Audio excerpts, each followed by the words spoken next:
Hi hello welcome to super combination. మరి hit సినిమాల కథ కాదు, హిస్టరీ క్రియేట్ చేసిన కాంబినేషన్ల కథ. తెలుగు సినిమా చరిత్రలో కొంతమంది హీరోలు తమ నటనతో అభిమానులు సంపాదిస్తారు. కొంతమంది దర్శకులు తమ సినిమాలతో ప్రేక్షకుల గుండెల్లో స్థానం సంపాదిస్తారు.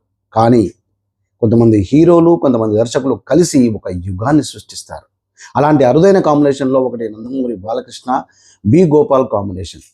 మనం ముందుగా హీరో గురించి తెలుసుకున్నట్టయితే నందమూరి తారక రామారావు వారసుడిగా సినీ పరిశ్రమలో అడుగుపెట్టిన బాలకృష్ణ గారు తనకంటూ ఒక ప్రత్యేకమైనటువంటి ఇమేజ్ని నిర్మించుకున్న నటుడు అని చెప్పొచ్చు మనం.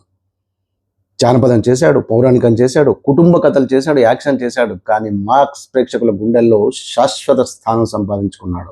ఇకపోతే డైరెక్టర్ బి గోపాల్ గురించి చెప్పాలంటే మాస్ సినిమాలకు కొత్త భాష నేర్పిన దర్శకుల్లో ఆయన పేరు ముందు వరుసలో ఉంటుంది. హీరో ఎలివేషన్ ఎలా ఉండాలి, ఇంటర్వెల్ బ్యాంగ్ ఎలా పేలాలి, ప్రేక్షకులు కుర్చీలో కూర్చోకుండా ఎలా చేయాలి అనే విషయాల్లో బి గోపాల్ ఒక పాఠశాల లాంటి దర్శకుడు అని చెప్పుకోవచ్చు. ఇలాంటి ఇద్దరు కలిసి పనిచేస్తే ఫలితం ఎలా ఉంటుందో తెలుగు సినిమా చూసింది. 1990లో లారీ డ్రైవర్తో వీళ్ళ ప్రయాణం మొదలైంది.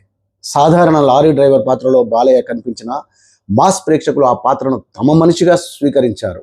సినిమా ఘన విజయం సాధించింది.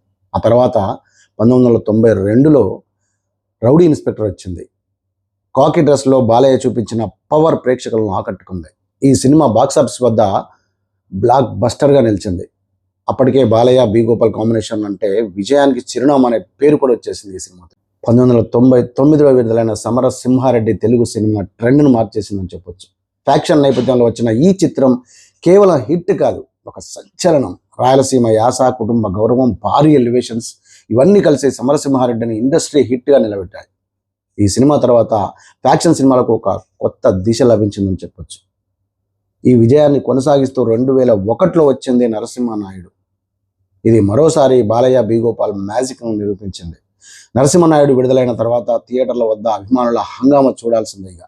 ఆ చిత్రం కూడా ఇండస్ట్రీ హిట్గా నిలిచి బాలయ్య కెరీర్లో మరో మైలురాయి నిలిచిందని చెప్పుకోవచ్చు. ఇక చివరగా 2003లో పల్నాటి బ్రహ్మనాయుడు విడుదలైంది. అంచనాలు ఆకాశాన్ని తాకాయి, కానీ సినిమా ఆశించిన స్థాయిలో ప్రేక్షకులను మెప్పించలేకపోయింది. దాంతో ఈ కాంబినేషన్కు తొలి పెద్ద ఎదురుదెబ్బ తగిలిందని చెప్పుకోవచ్చు.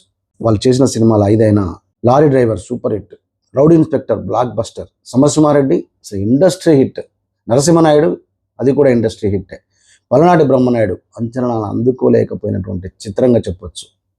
కానీ మొత్తం 5 సినిమాల్లో 4 భారీ విజయాలు. మరో ఎపిసోడ్లో మరో సూపర్ కాంబినేషన్ వచ్చి మాట్లాడుకుందాం. Signing off, Ravindra Suri.